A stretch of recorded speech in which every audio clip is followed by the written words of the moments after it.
All right, we're live. What is good? What's happening, everybody? It's your boy Ferris Muthana, and I am with my right hand person, as always, Adelia. But before we get to this great show we have for you, we just have a couple of news and notes we were going to be talking about. Like you see on the ticker below, if we get any StreamYards or Streamlabs, it will go directly towards the New England Hemophilia Association. that is a word I cannot pronounce. Thank you for saying that. Because unfortunately, yesterday we got the terrible news that a close supporter and friend of the channel and the overall community at large, Garth McMurray, is what he famously told me his name is McMurray, passed away after his battle with lymphoma, as well as other assortment of battles he had. You know, he and the stuff. And it's kind of doing a show with a little bit of heavy heart, but we wish the Very show, heavy heart. yeah, very heavy heart. But we wish this show finds a little bright spot in your day, because that's what we're here to do. Have great conversation with great people and have a good time. And we also coming up are frequent collaborators and supporters of our channel, our guests, and just like Garth, they support because they're great people. And Garth saying, well, he supported everybody. He's a great person. It was phenomenal talking to him. Yesterday was the best stories. Always the best stories. I'm gonna miss the name drops. Even when he dropped his own name in our chat a couple of times. That was awesome. He knows Patty Jenkins. He knows Patty Jenkins. Knows Patty Jenkins. So yeah. Phenomenal artist. Amazing artist. Amazing artist. He once broke me on a stream because he had phenomenal comedic wit. So I'm gonna miss him. It was great knowing him the past 2 years. I think we've known him for 2 years. 3. For you 3, me 2. Our Zooms with Drew. Yeah, it's really, really hard for me to think about the fact that we have a study session tomorrow and Garth's not going to be there. Exactly. But we're going to power on. I hope you guys enjoy the show. Thank you guys so much for joining us tonight and learning about the... I wanted to say, if anybody wants to share any memories they have of Garth, Streamlabs is the way to do it tonight because all the money is being donated to the New England Hemophilia Association. That's where his family requested donations if anybody wanted to do that. So that's what we're doing. So, yeah. All right. But without further ado, we're going to be doing the show in the next few moments. Thank you so much. Miss you, Garth.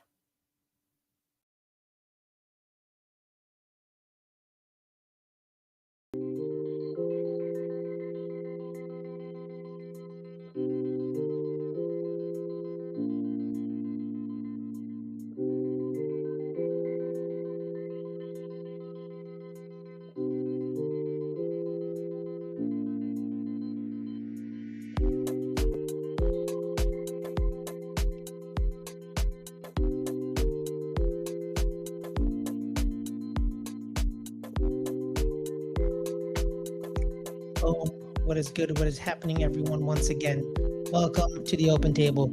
We just got a great donation right off the bat by Lunch Break Hot Take. Shout out to them. Thank you, guys. Thank you, guys. Phenomenal. But you are joining the open table. It is LGR Network's very own open form, long form dinner party theme, where we have great conversations with great people and we get to know them just a little bit more.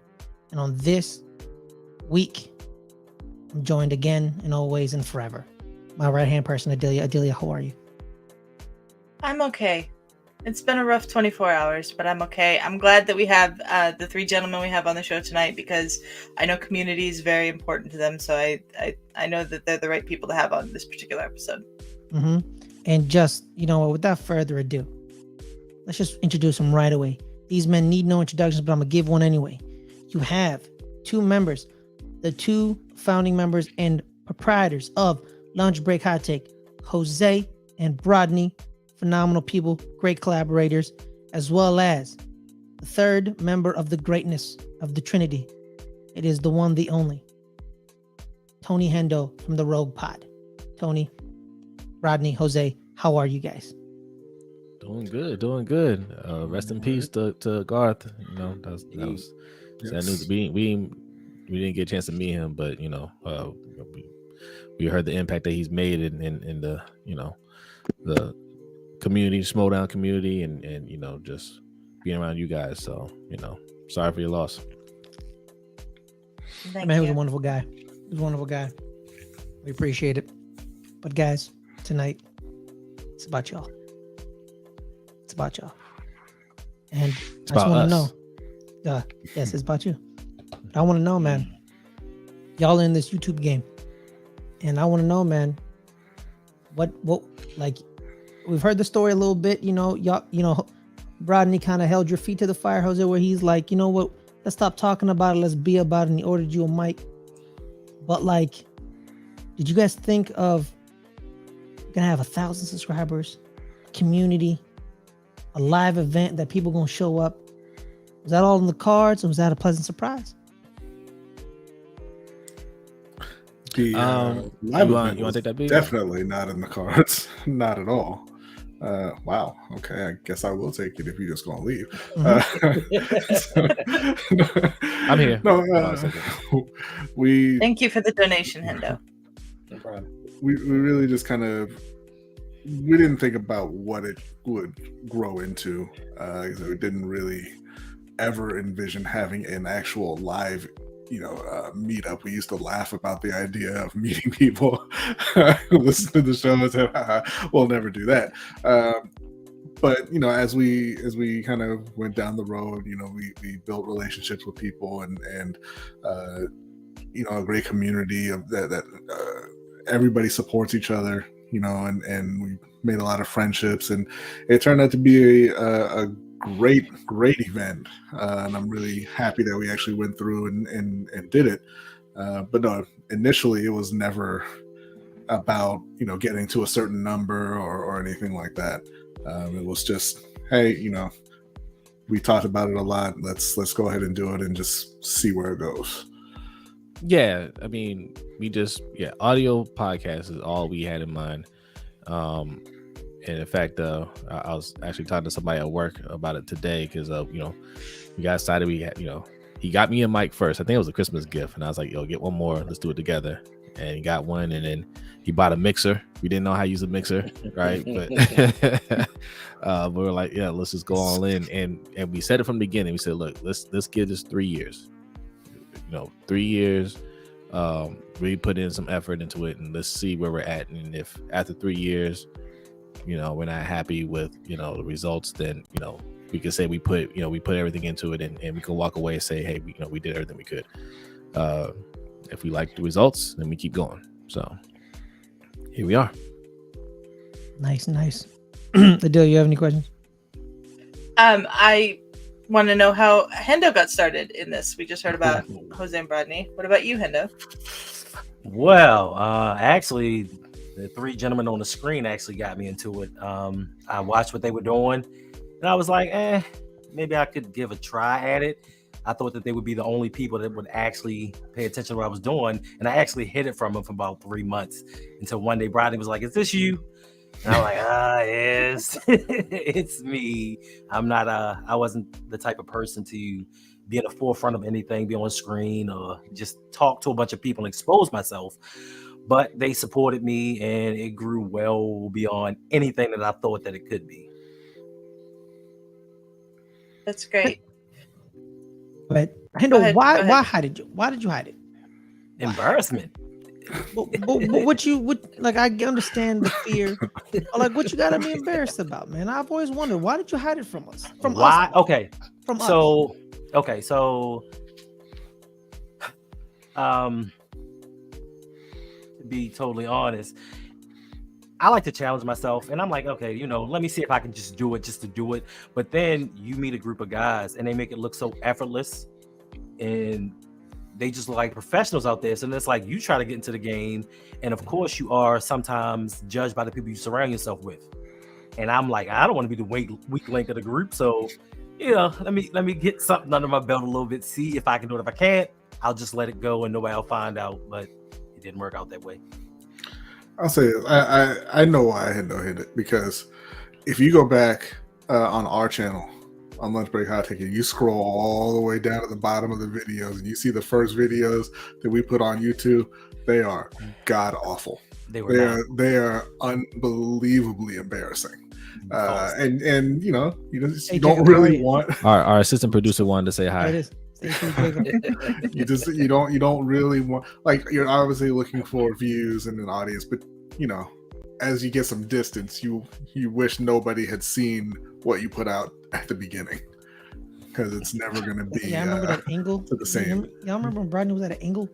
Look, I was doing it on an iPad, and you know, it was at an angle, Ferris. I know.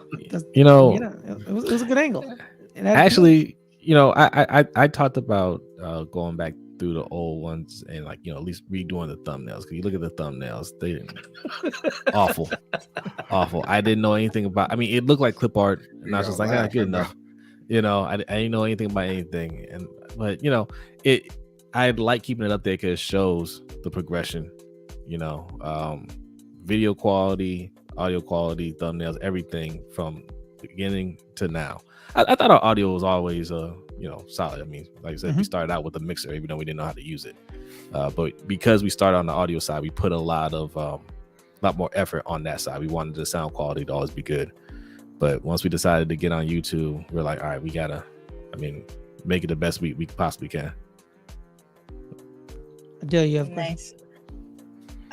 Much like me and Ferris, you guys didn't know Hendo until you started doing your channels. Did you ever think that such a close friendship would form out of something like YouTube? No. not at all. The plan for me, at least, I don't know what I was saying, but I never planned, because when we started, like you said, it was just going to be an audio podcast. We were not going to be on YouTube at all. And then we're like, okay, well, let's put the audio on YouTube at least. And then that turned into us doing videos on YouTube. And the plan for me was always to never read the comments and never interact with anybody. So I did not expect to have any kind of relationships with anybody who watched any of our content. I was not planning on reading any sort of feedback or anything like that. It was just going to be, I'm going to record and then that's it. Yeah, because, if you watch, everybody watching the show knows, we call our listeners and just, everybody that works with us, the LBHT crew, right? The Lunch Break Hot Take crew. But that really started on the audio side. Like, we had a handful of people that we work with, and we called ourselves the crew, right? Coach Jay, Brandy. I still feel bad because Brandy hasn't been on the show yet, and she said she's willing to come on, so we gotta get her on. Our nephew Sadiq, he's been on a couple times. E, you guys hear us shout out E all the time. They were with us in the beginning, and that was our crew, and so we were comfortable, what we had. Like, we weren't really looking to build anything. But as we started engaging with the audience, we met you guys, Suge, Ferris, eventually Adelia. We saw this could be more, right? And the more me and B talked about it, because we talk about this stuff every single day. Y'all don't know, man. We talk every single day for hours, right? Whether it's texting, on the phone, most of the time on the phone. And at some point we're just like, hey, this week we're building something here, like more than just a channel. We're trying to build a community here. So yeah, it's still growing. Yeah, I personally didn't expect any of this. I grew up in an age where they always told you, don't trust strangers, don't do anything on the internet. So it was kind of like, you know what? These guys seem cool. Let me hang out. And then I joined the Discord. And then I was like, these seem like some genuine people in here. Jose and Brodny started it from the top, and I think it just trickled down to everyone else. Then I decided to do YouTube, and I talk about the same things that they talk about. And instead of having people like, oh, you know what, don't do what we do, they encouraged it, and they helped me get to where I'm at. And I'm like, you just don't find people like that in society today that will encourage you, even in an industry doing the same things that they're doing. And then everybody else just kind of fell in line, and this group to me is really, really close. I talk to these guys more than I talk to family and friends. So yeah, this was extremely unexpected to me.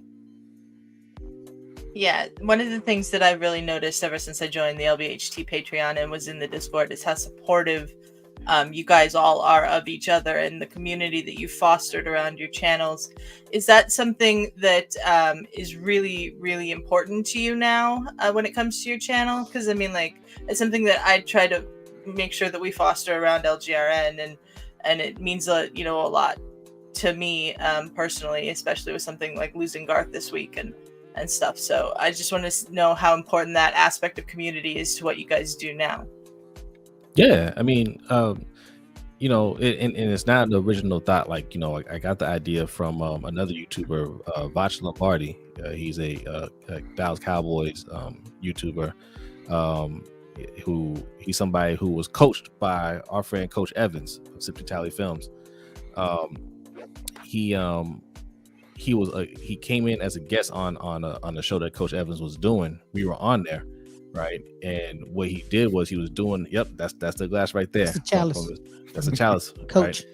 Right? I think Hendo might even been on the episode, but Vach came in after he finished doing his show, and look, Vach is pretty big. You know, he's got I think like 70 or 80,000 subscribers. He's actually part of Colin Cowherd's network, the Volume. So you know his videos get a lot of views, and what he did was say, hey, you know, about to go over to Coach Evans' channel. You know, that's my former coach. That's my friend. You know, I want y'all to go in there and show support, right? And you know, just tell him, you know, Vach sent you or whatever. So like, right when he ended the show, all his viewers just jumped in the chat and they're like, yeah, Vach sent us, like, and it just blew up the chat, you know. And then Vach came on, and I was like, damn, that's pretty cool. That's pretty cool that he's got a loyal fan base that'll follow him, you know, and they're showing love to another channel, you know. And they do something similar to like that on Twitch, like they do the raids and stuff like that. Remind me like raids. So I was like, that's what I want for us. I want us to be able to, you know, okay, you're watching us 1 minute, I want you to go and support Hendo. I want you to go support LGR, right? You know, we're a community, and it shows anytime one of us is doing something, we go out there and support them, you know, because it lets that host know when that guest comes on, like, man, like they have a backing behind them, you know. And it's a good feeling, you know, when you're doing something, especially when you're starting something new, that people come in there and support. So that's what we always encourage over here. So like, would you oh my bad, Brodny, go. Oh no, I was just gonna say, and it was always important to us not to be like, hey, we're gonna try for 100,000 subs, 500,000 subs, 1 million subs, whatever. It was to have a lower number, but of people who really identify with the channel and really support the channel and support, you know, everybody in our community. We wanted to have a smaller, more close-knit community than just, hey, let's get as many subs as we can as quick as we can. You know, that's never been our goal. Right. Mm-hmm. About you, Tony? I mean, I can't lie. In the beginning, I'm like, man, I want these subs. Because I didn't know, like, I was new to the whole YouTube thing, and I'm just like, all right, subs mean people like you. Sub means that you're gonna hit certain goals. But once I think I did a stream, and there wasn't a bunch of people in there, and one guy actually said to me, he said, look, I don't know what you think about this, but this isn't just a channel, this is a community. We are a family. And it kind of hit me a little bit differently. And I'm like, So then my focus kind of shifted away from that. But as far as this whole community goes, you know how we do with all of us, that is paramount to me. I'd rather see everybody else go and succeed and exceed their expectations than it is for me to do something, because my joy comes when other people are happy. So if we all can blow up, that is the best thing for me. Man, you know how we do, us too. You know how we do. You know what I mean? You've been the bottom one time. Okay. Yeah. He's a Baltimorean now. Man, sorry. So what y'all really saying is, man, y'all would rather have a group of 50,000 rabid fans Yes. than 1 million subscribers. Really, Yes. pretty much. Will show up and support you all the time. You know, because like I think Tyler the Creator really said something I agree with wholeheartedly.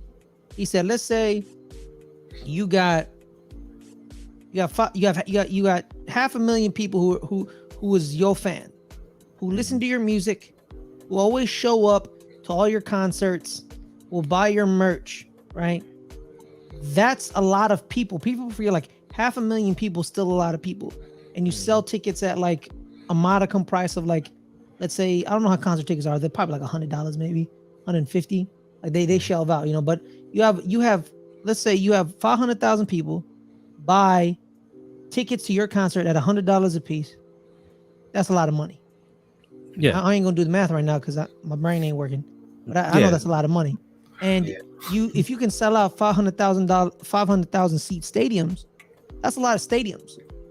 That's a lot of stadiums you can fill out, because not a lot of stadiums fill out 500,000 people. So 100,000 is about the stadium max in America. I think it's the big house is out 110,000 people. Yeah. So if you get more than that, you're cool. You're cool. Yeah, you're talking about true fans or super fans. Like those are terms that they use in YouTube areas, right? Like, you want to get fans that are loyal to you, right? They're not just subbing just a sub, and then maybe they watch you, maybe they don't. At some point they just kind of steer off because they weren't that interested in you. You want people that want to invest in you, right? Because once they invest in you, then it opens up all kinds of different avenues. Because make no mistake, like you get into this game and you put in all this work, you want to make some money off of it. Like me and B we're pretty open about that. We're trying to make money too. But when you're genuine and you're trying to build community and you engage with the audience, they will invest in you. And these people that are just chasing subs that aren't really taking the time to engage with the audience or cater to the audience, they're not gonna make as much money. They'll have the numbers, and some people that's what it is. Like they want the numbers, so it makes them feel good. Hey, I got this many subs, and look at me, I got this many subs, I got this many views. But at some point, when you've been doing it long enough, it's like, well, damn, like I'm not making any money out of this. I'm putting in all these hours, and I'm not seeing the benefits from it. Like when we gonna get something out of it? Well, because you didn't take the time to invest in your audience. Thanks. Yeah. It's like with when Dre started his channel and I was helping him out. Once I came to my senses and started realizing everything, I told him, I said, listen, subs are to appease our ego. It's just for people to say, well, I got 10,000 subs, look at me. But if you don't have that engagement, it doesn't mean a thing, because people will sub to you just for anything. If you have a video that looks kind of cool, they'll be like, oh, that's cool. I mean, sub to him because he put in some work, but they won't come back and they won't kind of support you in whatever you do. When you have that small community that's always there, whether you have a meet and greet or you have a fundraiser, they'll always be there to support you. And just having that number of subs just isn't going to get it. Yeah. Well, I have a question, guys. Because we're not, we're not trained, media personalities. We're not like, we're not Steve Weish or like, the people on TV, right? How does YouTube kind of gotten y'all out of, your shell socially and emotionally? Like, how's it open? Because like, Tony, you said you kind of kept it hidden, but like, how you kind of like, how does that like improve you? Like talking wise, interacting with people, how does that help? Or does it not help at all? It helps. I mean, it helps build confidence. When I first got into it, the big fear is I don't want the negative comments. I don't want people telling me that I'm not good enough. But after a while, once you have that community and they support you and they're behind you, you realize you're not as bad as you think, because we are always our own. It just gave me the confidence to know if I can do this, I can do anything. I never really had a problem with talking with people, because the job that I had previous, I talked to people all day long. Like I would go in people's dwellings and just have conversations. So I'm like, if I can do this on a daily basis, I can just sit in my own home comfortably and just talk to people and let them know my thoughts. All right. What about you, Brodny? Because you said you don't want to see no comments you know, I don't want to talk to nobody. Don't speak to me. I'm done.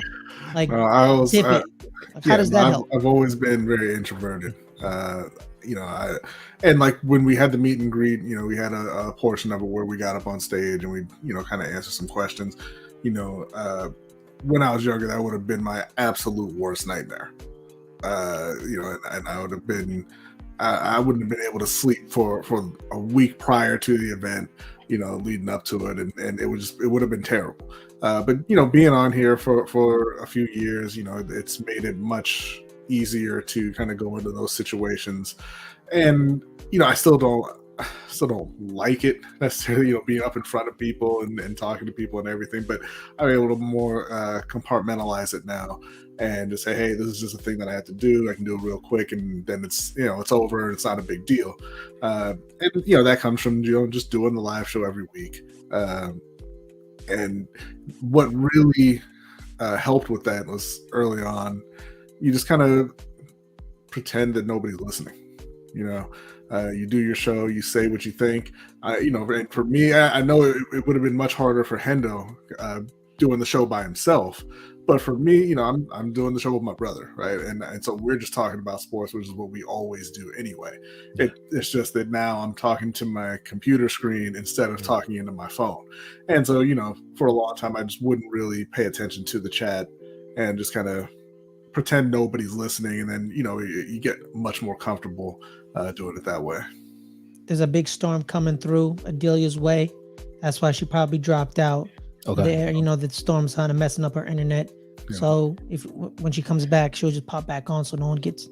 So yeah, but that's why she dropped out. I just want to tell everybody that. But I want to get to that. So Brodny, you talk about your brother, man. How was Jose helped you in that process of kind of stop being a tad bit introverted and become a bit more extroverted?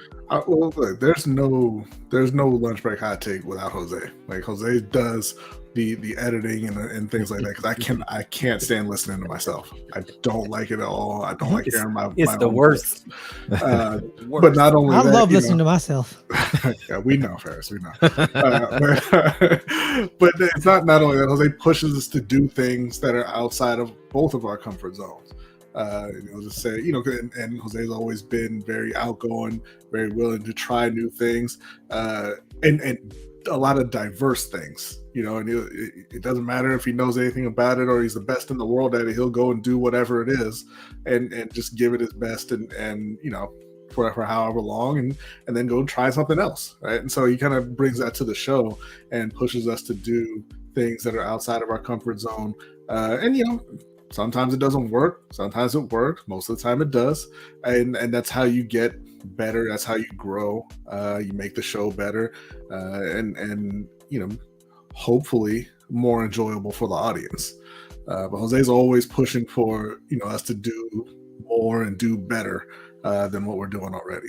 Mm-hmm. How about you, Jose, man? How's Brodny helped you in this pursuit? So look, I mean, B's giving me a whole lot of credit, but you know, the fact is, I mean, he does a lot of preparation for the show, right? Like I can come on and just, you know, kind of be more of a personality, but B, like the research he does, you know, just the preparation he puts in, and B, look, you guys know he's very well spoken. Like he knows the subject matter, you know, inside and out. And that just comes from him, you know, being a writer. I was telling B, I think he's an excellent writer. I think he's much better at writing than most journalists out there. You know, I mean, I read a lot of these articles. I'm just like, yeah, he's got nothing on B, right? He's got nothing on B. Mm-hmm. And you know, when we first started, B used to write articles on our website. He does every now and then. You know, we invite people to come, you know, write articles on there as well. But I think B is a natural, even though he doesn't like listening to himself. He's a natural when he's talking. You know, because you know, he reads a lot, he writes a lot, so it helps him out, and that you know, that kind of pushed me to kind of step my game up as well. So you know, because I listen to everything that we do, even now, like the videos and everything, I go through the whole thing, you know, see what I can clip and whatnot. I'm very self-conscious about what I say, you know, how I say it, things like that, and how I can improve on it.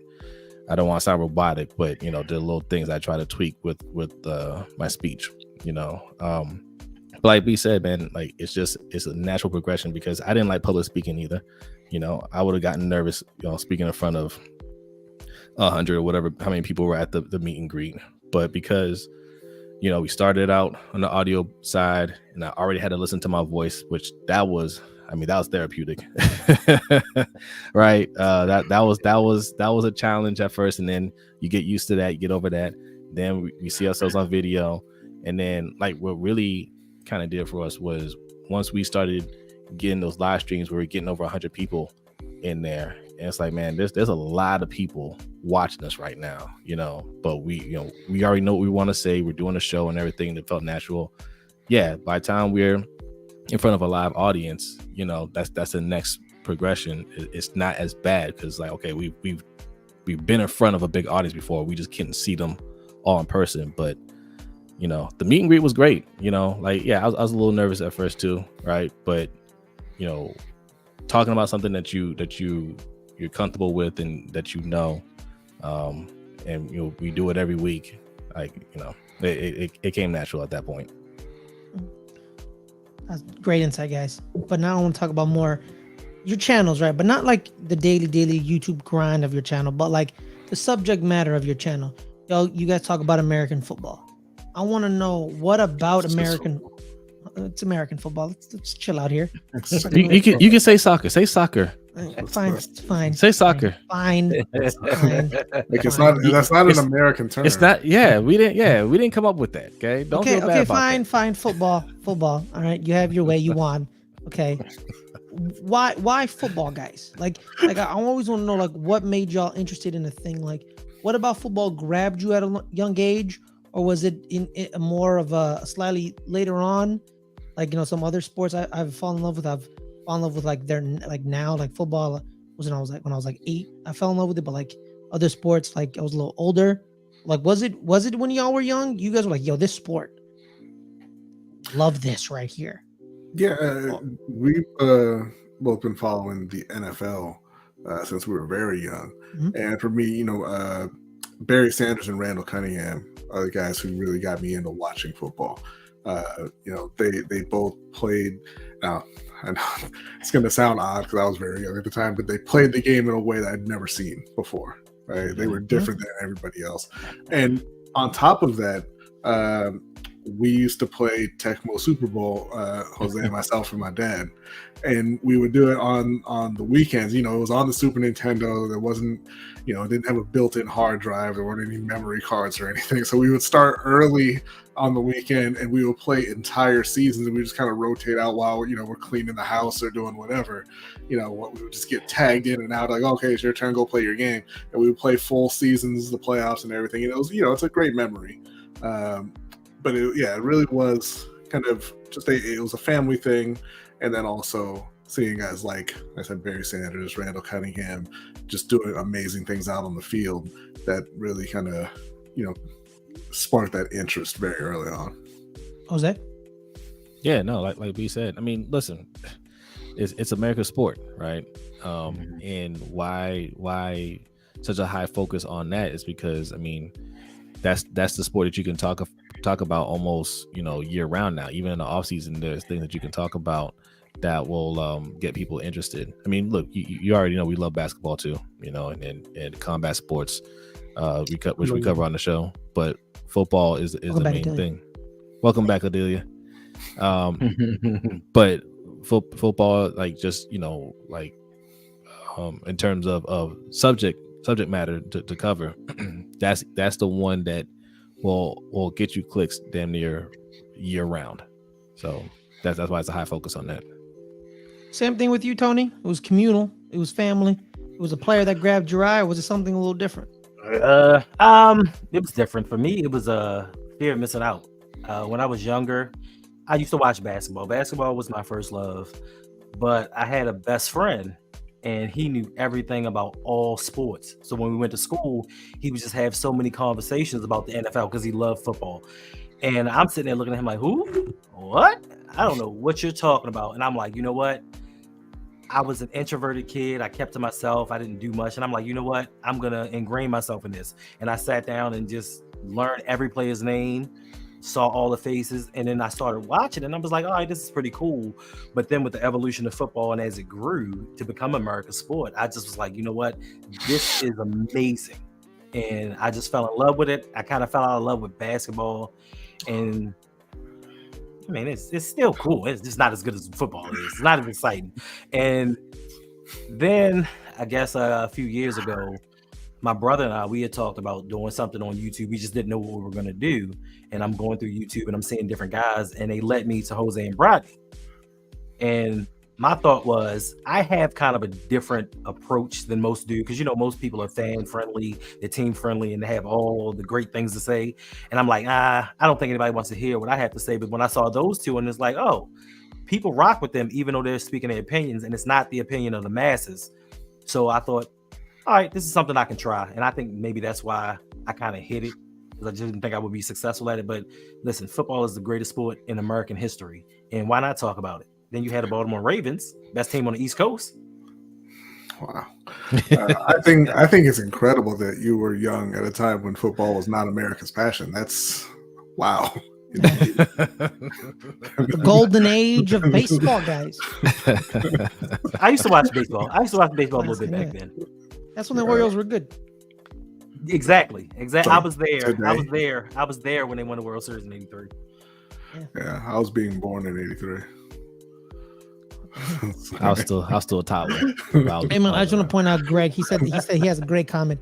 I listen to Ed Reed's "I'm Hurt Dog" speech every morning. You want to talk about a great speech?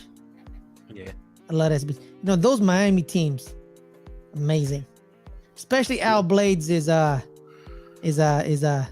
hit stick, words I can't say.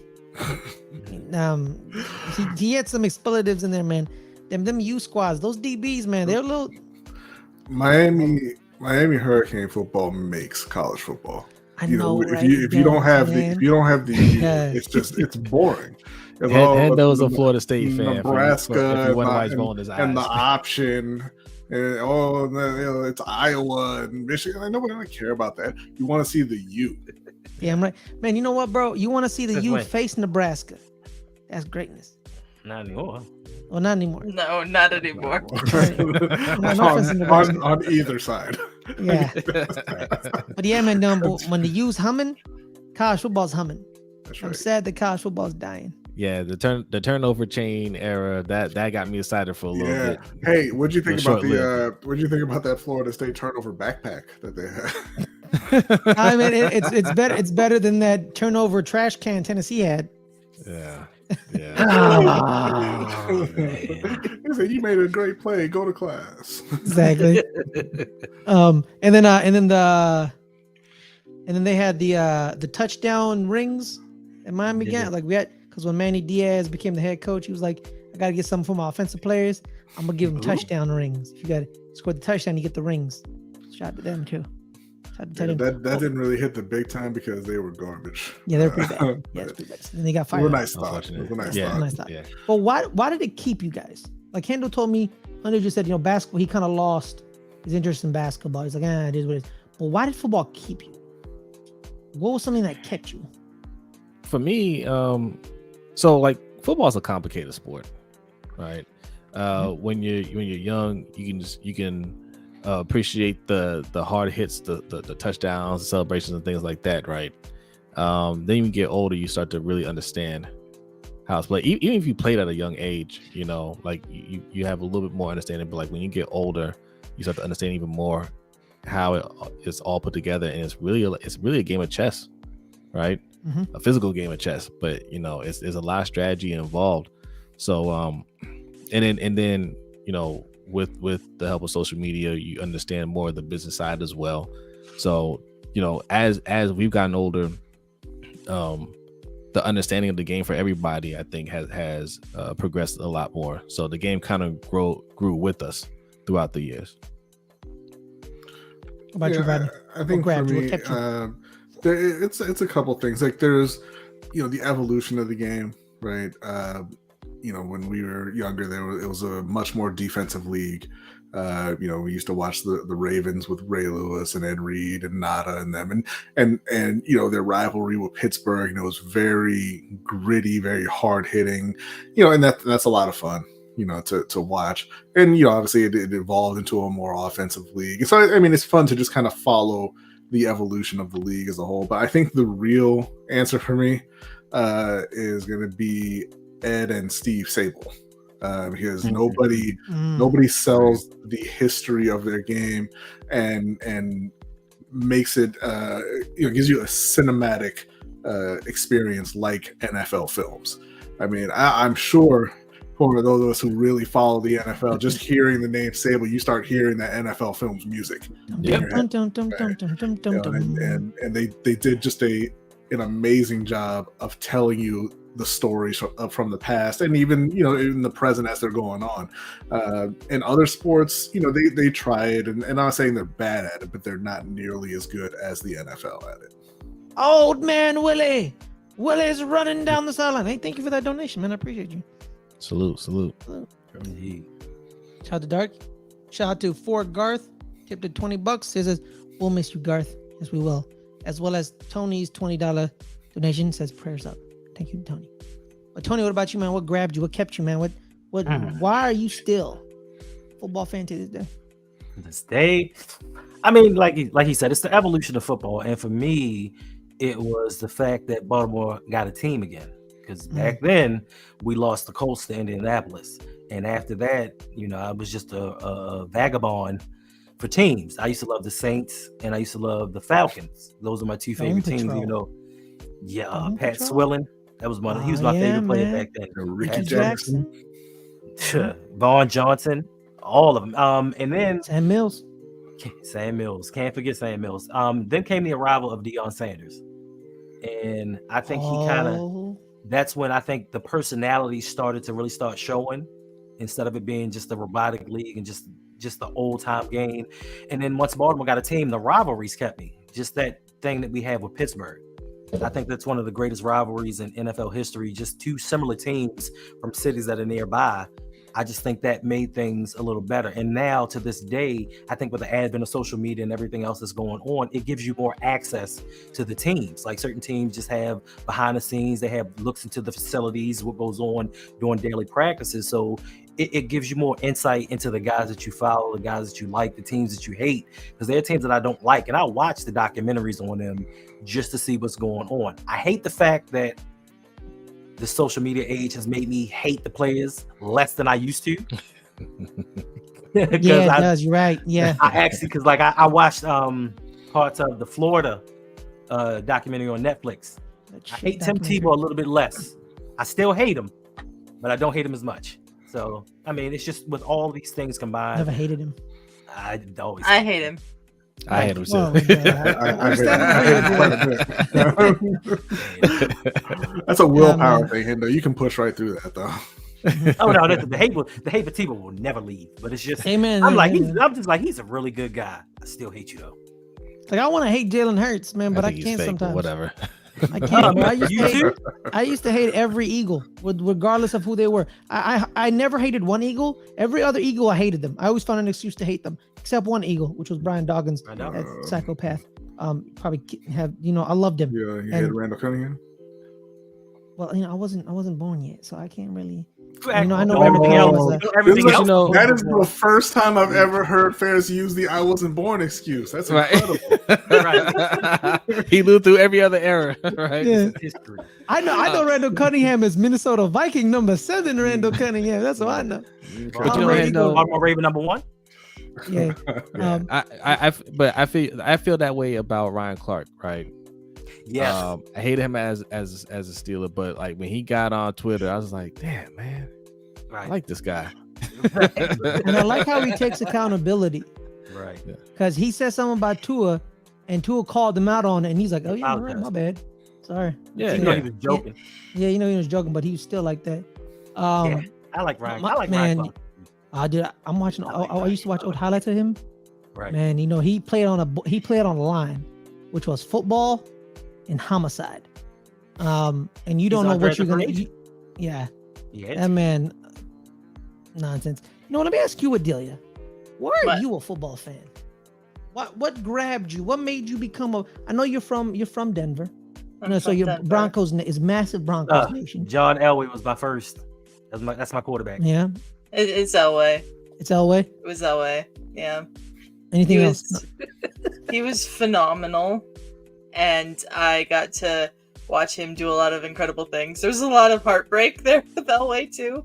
Lost a number of Super Bowls and stuff, but it was much better then, in my opinion, than it is now.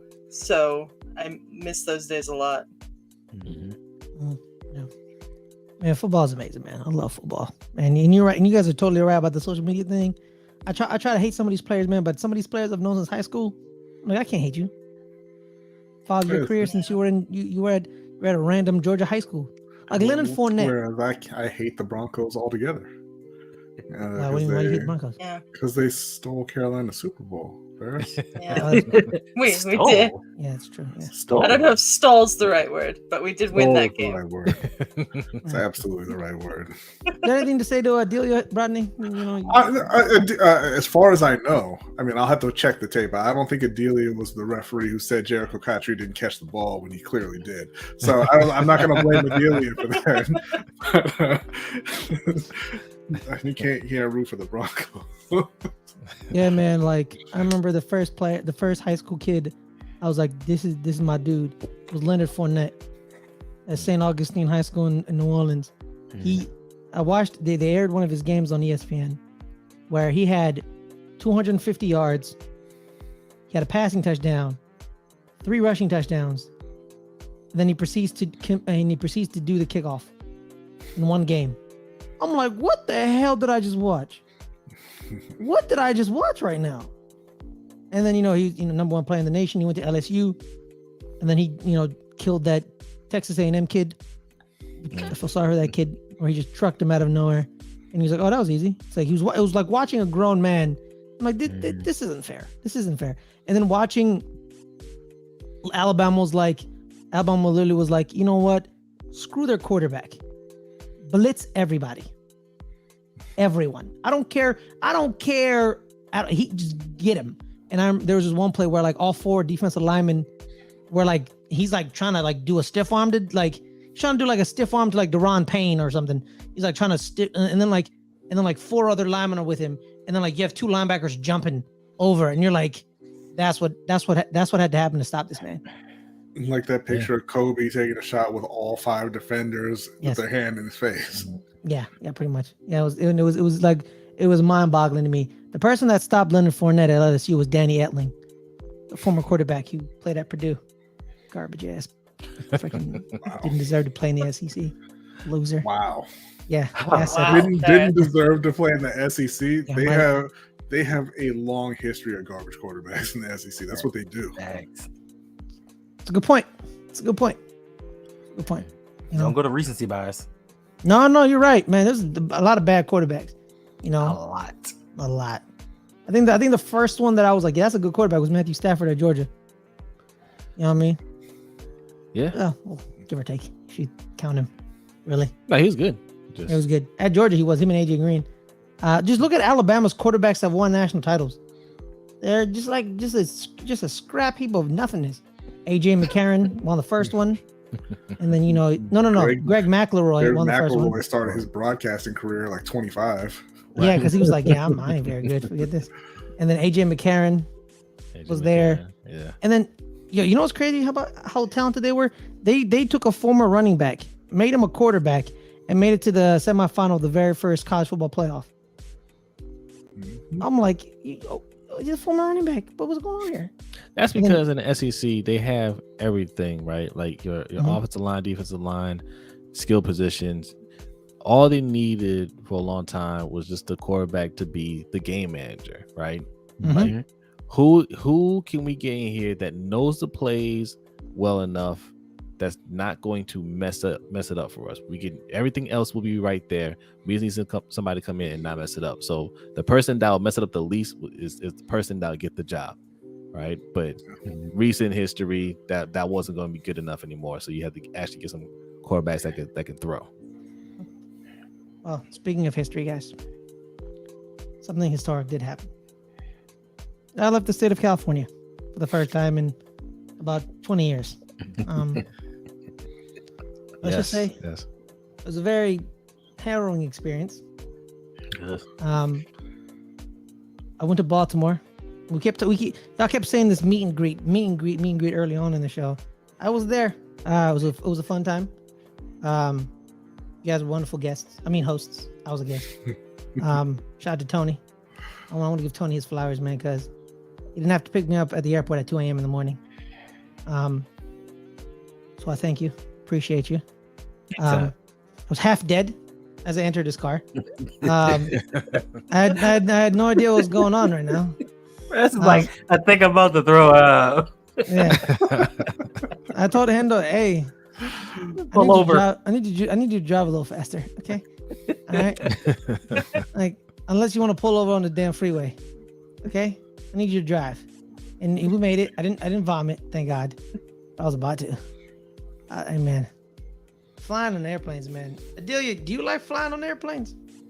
I've flown twice. Once to my destination and then the way back. That's the only times I've ever flown. Mm-hmm. It's not my favorite thing in the world. But it wasn't the worst though, was it? It wasn't the worst thing ever. Yeah. No. I also took Dramamine before, so I didn't have necessarily an upset stomach when I landed. I'm gonna start doing that. I'm gonna buy like a bottle Look, of Dramamine. there was something in the goodie bag from the meet and greet that could have helped you on your journey back, Ferris. No, you're right. But it would have been the first time I ever did one of those, and I was scared I was gonna start tripping on the plane. That you're gonna be He's not real. That's what I thought. Hey man, you know what's crazy about? Okay, so Coach talked about going to Atlanta. Coach had a horrible, atrocious time through Atlanta. Thank God that didn't happen to me. You know what I mean? So, you know, I didn't experience what Coach had to go through.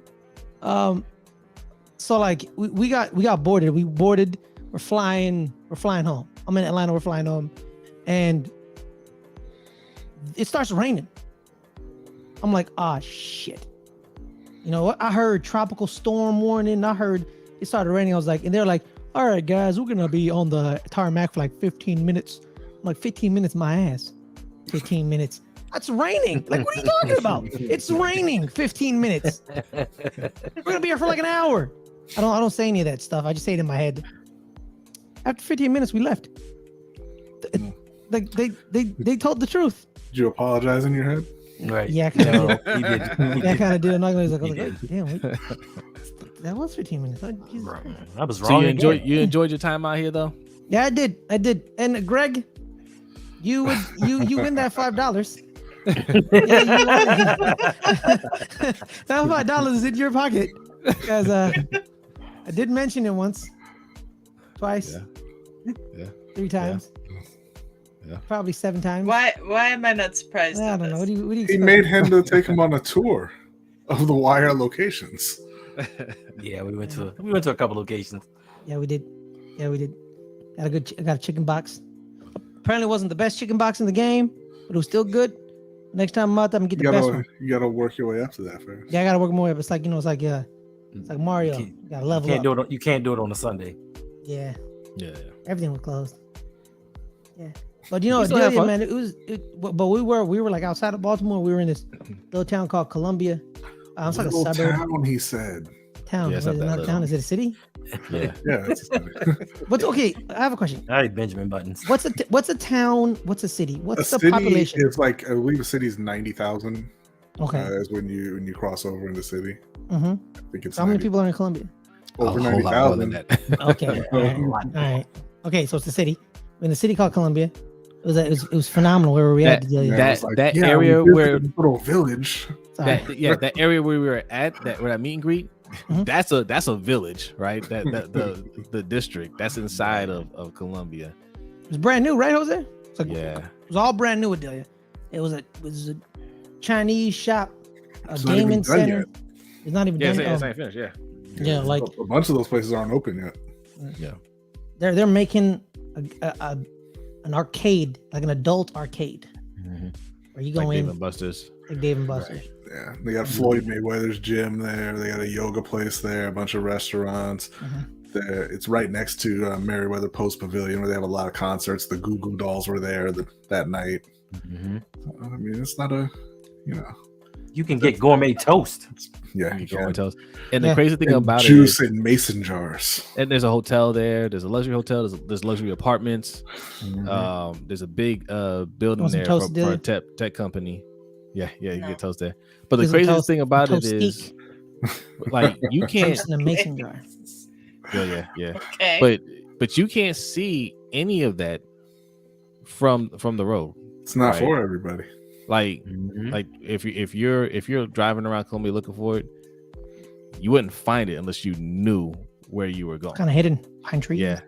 Yeah, Forestation. that's crazy. So, guys, speaking of Columbia and Baltimore, I know you guys, and in this case, Jose and Brodny, you guys are Navy brats, right? So you guys moved around a lot. Yeah. And I think Adelia has a question about that, right, Adelia? My grandfather was in the Navy during World War II, and so my dad was a Navy brat moving around, and he always likes to tell the story of living in Hawaii for a few years when he was a kid. So I was wondering, what's the coolest place you guys lived when you were It's kids? funny. We actually lived in Hawaii. Hawaii. Yeah. We Where? lived on Oahu, Camp Stover in Oahu for about 4 years. Yeah. That was Wheeler Air. They were Air Force Base yeah. at the time when we moved there. They're Army base now. Yeah. Yeah. But that was very nice. Contrary to popular belief, you can get tired of the beach, but it's still it's a very nice place. Great weather all year round. I was very, very young there. We left there when I was like 6, about. But compared to the other places that we lived, it was easily the best. Yeah. What? Yeah. No, you're a little bit older when we left because B was born in Alaska, and then after that we went to Maine. You want to talk about cold? Winter Harbor, Maine. I was very young then, but the name serves it well. Winter Harbor, very cold. And then from that to going to Hawaii, we were there for 4 years. I think he was probably like around 8 or 9 when we moved out to Fort Meade in Maryland. And that's where our parents retired from, so we stayed out this way. But yeah, Hawaii, it was a fun experience. Was that beneficial for you guys? Being Navy brats and moving around, getting culture around the country. How important was that? Or was that detrimental? I mean, you meet all kinds of different people, right? It sucks moving every 4 years when you make friends and then you gotta pack up and move and make more friends. That gets a little frustrating, but the people that you meet along the way, man, is great. Great experience. And I still have friends from when we lived out in Hawaii. That's the good thing about social media is, especially like Facebook. I don't have a lot of good things to say about Facebook, but that's one of the good things is that I can keep in touch with some of my childhood friends that way. Same with you, Brodny? No, it was the opposite for me, I think, because like I said, I wasn't as outgoing as Jose, and moving around, I think there's no real point in making friends knowing that we're going to move in a year or two. So I never really got attached to people. And then actually one of the worst things happened in Hawaii, which was, and I think I've told you all this before, a friend of mine in school named Troy asked to borrow my Contra cartridge, and then over the weekend he moved to Texas. and like I was saying, there was no social media, could not track him down, don't remember his last name, don't think I'm going to get it back at this point. But no, I moving around a lot, I just never really saw the I guess the point of connecting with people and having really any kind of meaningful friendships, because I was going to be moving, and then until we got much older there wasn't a way to keep in touch. So yeah, I feel you, Brandon, man. My cousin took my Sonic the Hedgehog game, didn't give it back. at least you know who it was though. Yeah, I know, that's why I don't like him. All I know is his name is Troy, and he moved to Texas back in the late 80s. Yeah. He probably watching right now. I'm like, I know I remember him from somewhere. This is where I got this from. Interesting. But so Hendo, in your case, you know, I know you're a Marine. You're from Baltimore though. You're not a military brat in any sense. But when you first became one, like, how far like same thing with Jose and Brodny, like what amazing places did that take you? Do you like one or the other? Which one was your least favorite time? For me, it was no really a favorite place because I just predominantly stayed on the East Coast. I didn't get that experience until the end when I was offered to go to Japan and they did some kind of mix up. But I think for me, I guess the best play for me was Beaufort, South Carolina, because I actually ended up where I started. So I actually went back to work for the place I went to boot camp at. And Beaufort, South Carolina is a cartwheel away from Georgia. So we always would just drive to Georgia. And I'm telling you, Georgia is that state. Well, it was back then anyway, just for fun and just people. For me, it was Oh no. He'll come I was back. 19 years old. There you go. You're freezing up a little, Hendo. Yeah, you're freezing up, I'm man. going? I left? Yeah, Did I leave you're back. here? I heard variety. Yeah. Georgia was variety. Georgia's variety. But for me, the military built confidence in me because I was 19 years old. I had never been outside of Baltimore except for when I was much younger, and I just had to become a man. So I loved every bit of it. After a while, in the beginning, I was homesick. Just I want to be home. I want to be near my family. At the time, I just had a newborn daughter. So Jasmine was born in '94. So I just gotten out of boot camp when she was born. So I was missing my kid until she came down. But I think that most young people today should have some kind of military experience because it builds discipline in you, it builds drive, it gives you confidence to become a man or a woman, and you just meet different personalities, different kinds of people. You realize Baltimore is not the center of the world. There are different cultures, different people, different beliefs, and I think that it just helped me grow as a person. So for me, Beaufort, South Carolina, I loved it just because, like I said, it was so close to Georgia. All right. Adelia, any other questions for our guest? Because I have one more. Well, I have like a Sophie's Choice question for you guys. Let's hit it. You either become a Pittsburgh Steelers fan Whoa. or you never watch another NFL game again. What do you choose? I'll be tough a for the Steelers two fan. Ravens fans here. I'd be a I know. Steelers fan. And it was obvious the blow is Mike Tomlin's the coach there. I'm a big fan of Mike Tomlin. But if I still had to watch football, or if it came down to I couldn't watch football anymore, I just watch the Steelers. Yeah, I'd become a Steelers fan because, truth be told, for a minute there I was the Steelers fan. Like when we didn't have a team, I know. When we didn't have a team, I rooted for the Steelers. They had A lot of people in Baltimore did. Former sense. Maryland quarterback Neil O'Donnell was there, so that's why I know a lot about the Steelers because I actually used to be a fan. So yeah, I mean, I'm not going to give up watching football. Look, I'm gonna tell you a little secret. Like in Maryland, like in Baltimore, when the Ravens weren't here, Steelers and Redskins fans all over the city. Some Eagles fans. That's why you'll still see a few Steelers fans in the area.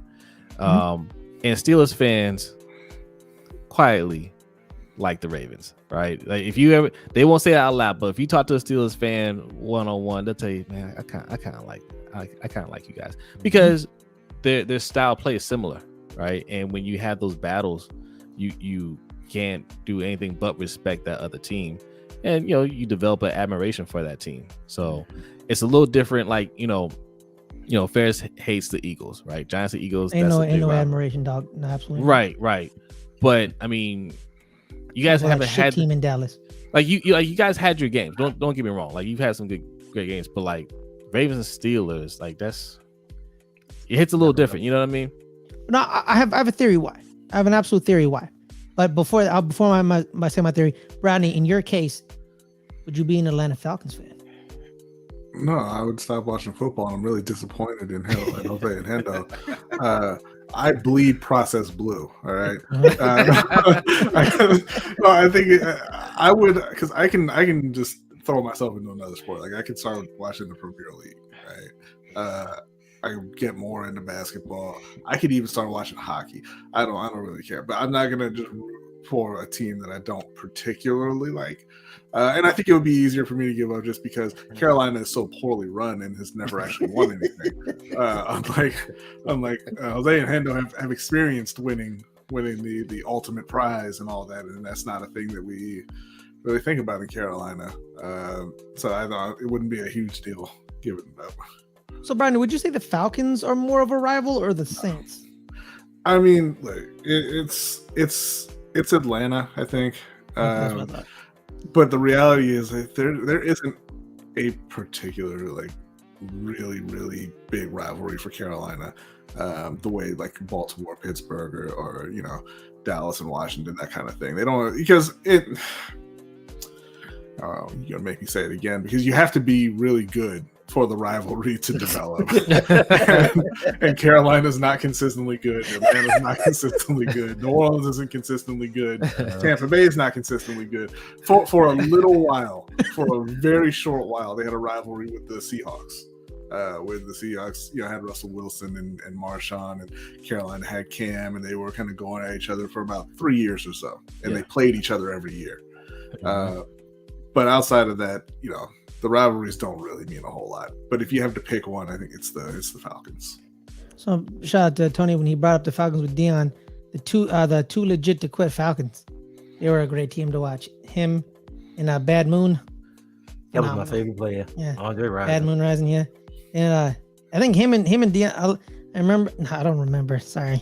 I remember watching on YouTube a clip. Yes, of him and Dion's return and him fighting.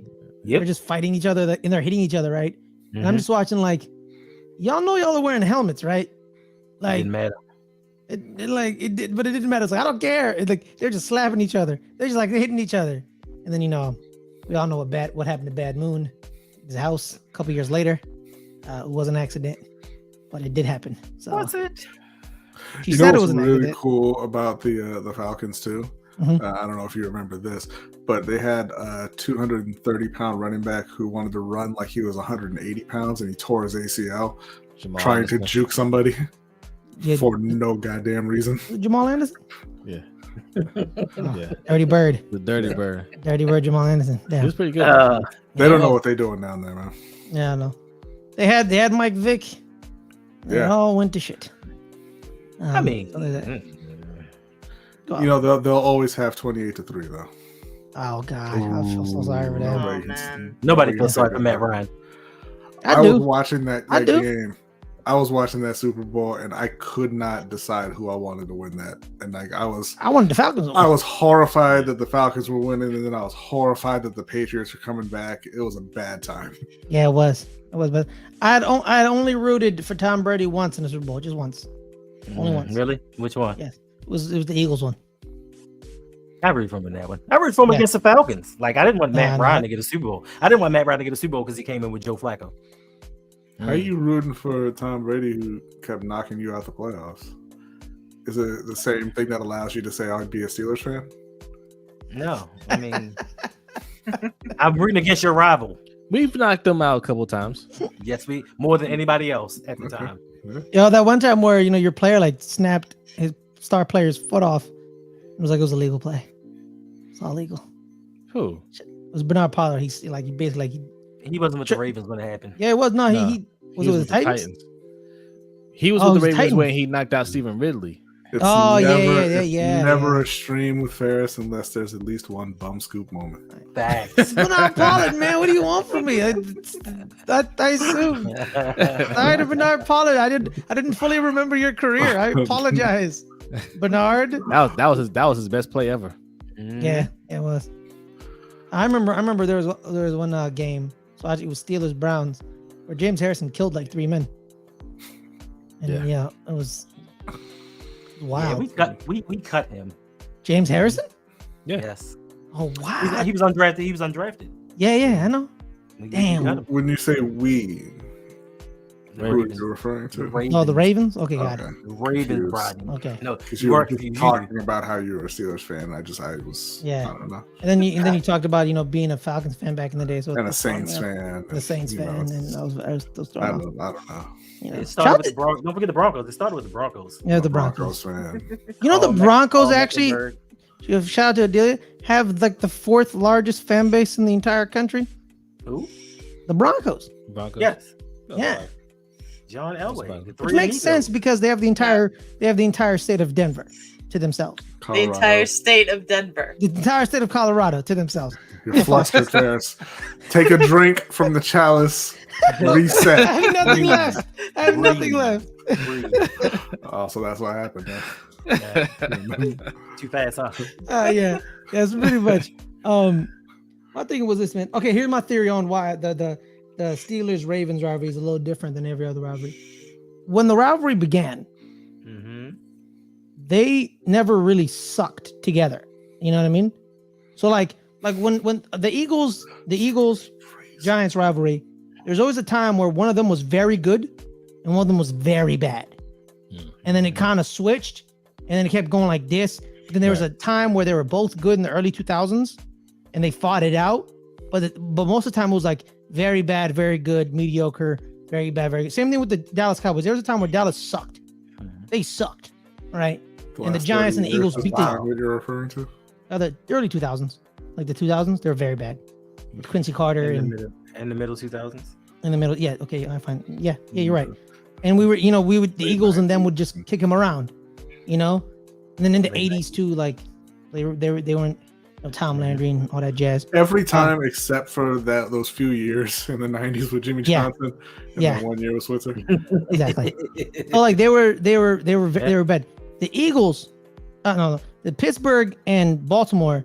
There was a point where Baltimore wasn't very good with Joe Flacco, but most of the run from from 94 till now, most of the run, we didn't become a franchise till 96.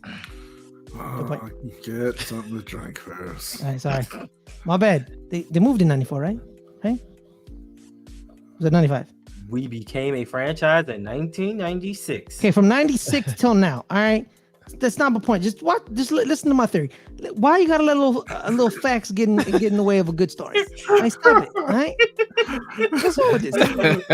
All right, from 96. Listen to your theory. Like you're going into like all of the detail of it now, and if you're going to go into the detail, the details got to be correct. So basically what you're saying is like there's a small period where the Ravens were really bad.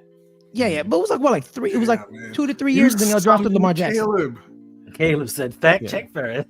Whatever, man. He's the loser Cowboy fan. It's fine. But it was like that little time period where Joe Flacco fell off, and then you end up drafting Lamar Jackson. You lucky mother lovers. But lucky. He was 32nd pick in the draft. That's not luck. I know. It's luck that a lot of other GMs were like, let's be racist.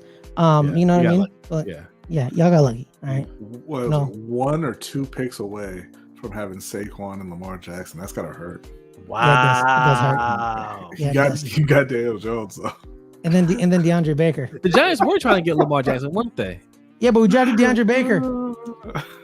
And how'd that work out? He got arrested and we cut him after the first year. DeAndre Baker. Then found out the man was innocent. He was. He became innocent. Yes, actually, he was found innocent. He didn't become innocent. He was innocent. Sorry, my bad. I'm still a little flustered. Got PTSD. All right, it's fine. Oh, he was not part of the GTA 5 heist crew? No, he wasn't. That stuck up a barbecue. Yeah. That they were invited to. Yeah. Did you know about that story? No. One of our defensive backs, Adelia, I want your thoughts on this. Was invited to a barbecue. The people he knows, they invited him. They're having fun, right? You're invited to a barbecue. Mm-hmm. He tries to rob the people who invited him to the barbecue. It was alleged. Oh my God. Allegedly tried to rob. It was him and several others. Not it was another player to rob it, but they had strategically parked several Lamborghinis to make their escape. Like they were going to rob everybody and run out to the driveway into their Lambos and peel out. That's so dumb. Yes. That was the greatest offseason That is so story dumb. ever. If he had done it, okay. Yeah. If he had done it, but he didn't do it. But yeah, the Didn't theory do it. is like y'all have been very like y'all were constant playoff contenders. Y'all were always winning, 8-9 games, making the playoffs. Y'all would lose to Tom Brady, but y'all would always be making the playoffs. Same thing with the Steelers. They would be like winning 8-9 games. They had the killer bees at one point. Like it was two teams who were good at football and were fighting for. Then there's that occasional year where you guys were good, but Cincinnati won the division, would throw you off a little. Like what the hell, Andy Dalton? What? And then like he would lose to Houston, like always. Was it Flacco's rookie year where we beat the Patriots? We lost the Steelers in the AFC Championship. Yes. Yeah. Yeah. And that was then they made it to then they faced Arizona, right? Yeah. Yeah. So like that's why this rivalry is a little Actually, different no. because They faced the Packers that time. Green Bay? Yeah. no, they lost to the no, Packers. No. no, it was Arizona. No. Because Flacco was in 08, right? Oh wait. Yeah. Yeah, it was Arizona. Green Bay was 2011. Did they? No, that was the second one. That was the second run. Arizona was the second Super Bowl they made it with. Yeah. Yeah. Yeah. Okay. The Packers okay. were the third one. And then they cheated Seattle first. Remember? Yeah. Yeah. Okay. No one wants to talk about that. Cheating ass. NFL. But okay, I digress. But yeah, that's my theory. And it's still new. These other rivalries in the NFL, they're like 70 years old. Yeah. Yeah. Like this is new, it's fresh. It's teams that are constant winners. So it's a little different. Someone always gets injured. Even today, throws me off. Then there's that famous video of y'all, taking Joe Flacco's head off and he's bleeding through his mouth. What? No. It's because it's a great rivalry because the Ravens modeled themselves after the Steelers. We took their style and tried to build it into our own until the Steelers went to a passing team and we kind of left that behind. And I think that it's such a great rivalry because, like you said, not the injury portion of it, just because the physicality of it all. NFC teams don't know nothing about physicality. They want to be finesse and try to look pretty. So it was a throwback to old school football. So I think that's why people gravitated to that rivalry.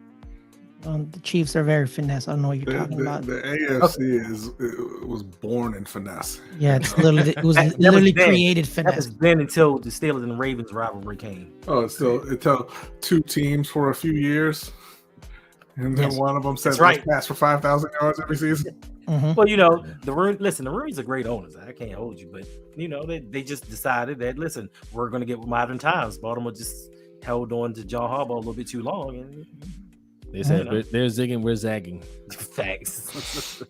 But you know who's greater than the Rooneys? Dave Brown. No, you three gentlemen. And we thank Facts. you so much for gracing us with your presence on this great Friday. Thank you Phenomenal for having me. conversation. Appreciate it. Amazing Appreciate people. you for having me. Appreciate you Now- for adding me on. I was gonna add you on, then you said no, and then you ended up Didn't say saying no. yes. I You know I'm a didn't say literal no. person. I didn't say no. Yeah, I you never did. said You're no. like you're like this. No. You know what? No, I got. Well, you know what? I'll cuss you out off camera. All right, tell me where people can find you out. You're stuttering. I'll cuss you out off camera. Tell me where people can find you. You can find me. You can find me on the RougPod on Instagram, Twitter, Facebook, TikTok. I do a live show every Sunday at 8 p.m. I also do a live show every Friday at 6 p.m. And you can find me on audio form wherever you find all of your audio podcasts. Oh, also, you can find me on Tuesdays at 8 p.m. with my man, Mr. Galloway, on Electric Relaxation with Mr. Galloway, talking all things hip hop, especially old school. All right, Brodny. So I know. No, Where can you find you did it wrong. I had to. You're messing up the flow here, Ferris. Right. You know how it goes. Fine, You know Jose. how it goes. We were talking about Brodny coming out of his shell. I was giving him a chance. Sorry. Jose, where can He people find does. you? If I miss something, then he's there to say yeah, and also go here. Okay. All right. That's how it works. Oh, my apologies. now I'm trying to switch it up. Start over. All right. Action. Jose, where can people find you, my man? Yes, we are the Lunch Break Hot Take. We do a live show every Wednesday night at 7:15 p.m. Eastern Time, followed by the Overtime Show, which is a lot of fun. It's a lot of fun. You usually find Ferris and Hendo, they pop up sometimes in there. And you can find that show on patreon.com/LBHTShow. And you can see right under my name, LBHTShow.com. That's our website. You can get links actually to LGR, the highlights, the RougPod, Sip to Tally Films, Deep Cover Podcast, all kinds of people over there. So, and we have a schedule up as well for shows when they come out. And so if you're ever not too sure, I think it goes across. Do we still have the ticker on there? I think we have the ticker on there. Yes. Yeah. So you just go there and all the information will be there. And you can follow us on Twitter, Instagram, Facebook, and TikTok at LBHT Show. And I'll let B talk about Ring Kings podcast if you're into boxing. Yeah, Ring Kings podcast, like our friend OTR Mike, who does the show with us, says it's just the best boxing podcast out there. We don't have a schedule for that, but if there is a big time fight going on, we're going to be streaming afterwards. We've got our update to our pound for pound list coming soon. We're going to be recording some episodes here in the near future as well. You can also find us on Monday nights over on Sip to Tally for the Ravens Roundup at 9 p.m. That would be us, OTR Mike, Hendo, Chris from Deep Cover Pod, and of course Coach Evans from Sip to Tally Films. And you can find me on Tuesday nights over on Suge Knight 323 as part of the Steel Conspiracy podcast. Right. Thank you very much, guys. Adelia, you have an important announcement to make. Yeah, we raised $90 tonight, and we're going to match that. So we'll be donating $180 to the New England Hemophilia Association in memory of Garth. Thank you to everyone who donated. We appreciate it very much. Miss you, Garth. Can't believe we're doing this. It's so surreal to me still. You can find me on Twitter at Adelia Chambo. You can find me on the LGRN, the Highlights channel every Tuesday, 3 p.m. Pacific for starting 11, the Premier League recap show with me and Snark. And of course here every Friday, 8 p.m. Pacific with Ferris doing the open table. Ferris, where can people find you? Starting 11. Point that out. Shout out to you, Rob. Cat, find me every Friday, 3 o'clock Pacific on the Let's Get Rid Network, the Highlights YouTube channel, where I have Good Friends, Better Rivals with my co-host Caleb. We talk NFC East, Giants, Cowboys, a little bit of Eagles, a little bit of Commanders, or football team, whatever they call themselves these days. Shitbags, sure, we'll go with that as well. And as well as every Friday, 8 o'clock, the open table on the Let's Get Rid Network Entertainment channel, where it's about free-flowing conversation, introspection, and just an all-around good time. Thank you so much to our guests. Thank you so much for the people in the chat. And I appreciate y'all accepting our invite to this dinner party. Peace.